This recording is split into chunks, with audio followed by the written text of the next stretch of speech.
Hello बच्चों, चलिए प्रश्न को पढ़ते हैं। एक ए बी रुधिर वर्ग का व्यक्ति कौन से वर्ग का रुधिर है जो ले सकता है। विकल्प ए में दिया है ए बी, विकल्प बी में है ए और ओ, विकल्प सी में है ए बी और ओ, विकल्प डी में बी और ओ। इन चारों विकल्पों में से बताना है कि प्रश्न में पूछा गया है कि ए बी रुधिर वर्ग का व्यक्ति है जो कौन से वर्ग का रुधिर है जो ले सकता है। तो हम इस प्रश्न को समझेंगे। चलो मुख्य अवधारणा को समझते हैं। मुख्य अवधारणा मुख्य अवधारणा में समझेंगे कि मानव में 4 रुधिर वर्ग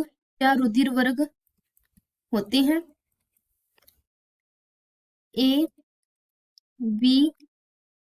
और बी व ओ। मानव में रुधिर वर्ग जो शब्द आया इसकी खोज लैंडस्टीनर ने सन 1901 में की। रुधिर ए बी व ओ, इनमें आरबीसी या जिसे बोलेंगे लाल रक्त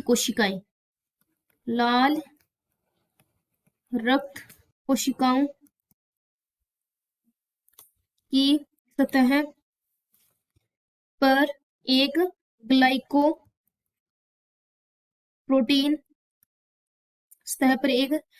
ग्लाइकोप्रोटीन होता है जिसको हम एंटीजन कहते हैं। क्या कहते हैं? एंटीजन कहते हैं। यह एंटीजन ए में ए एंटीजन होगा, बी में बी का एंटीजन होगा, ए बी में ए बी का एंटीजन व ओ में एंटीजन है जो नहीं होगा।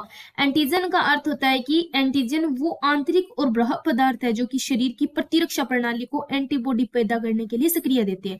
हम यहाँ क्या लिखेंगे कि जो कि आंतरिक व बाह्य पदार्थ है, यह शरीर की प्रतिरक्षा प्रणाली को एंटीबॉडी पैदा करने के लिए सक्रिय रहते हैं। क्या रहते हैं? ये सक्रिय रहते हैं। यह वातावरण में मौजूद कोई भी तत्व हो सकते हैं, जैसे कि हम उदाहरण के तौर पे लिखेंगे, यहाँ उदाहरण में लिखेंगे जैसे कि जीवाणु, विषाणु या फिर अन्य जैसे रोगजनक हो गई है, शरीर के लिए नुकसानदायक होते हैं। तो इसीलिए हम जो विकल्प ए है जिसमें लिखा है ए बी व ए बी में ए में ए का होगा एंटीजन, बी में बी का, ए बी में ए बी का, इसीलिए। और बी विकल्प में दिया ए और ओ में कोई एंटीजन नहीं होगा और ये ए में होगा। ये विकल्प बी हमारा गलत है, ए विकल्प भी गलत है। सी विकल्प में लिखा है ए और बी ओ, तो ये क्या है? ये विकल्प हमारा सही है क्योंकि ए बी ये क्या है?